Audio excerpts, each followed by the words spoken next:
राधे राधे भक्तों, श्याम जवानी YouTube channel पे आपका स्वागत है।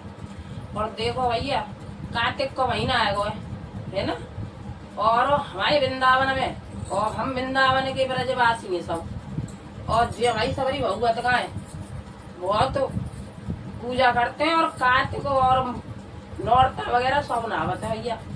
और वृंदावन में हमारे में अब देखियो कितना परब पर रहा है, बहुत दूर दूर थे भैया, इतना परदेसी आएगा है कि जमुना जी नहावे को बड़ा बहुत तो महत्व है ना।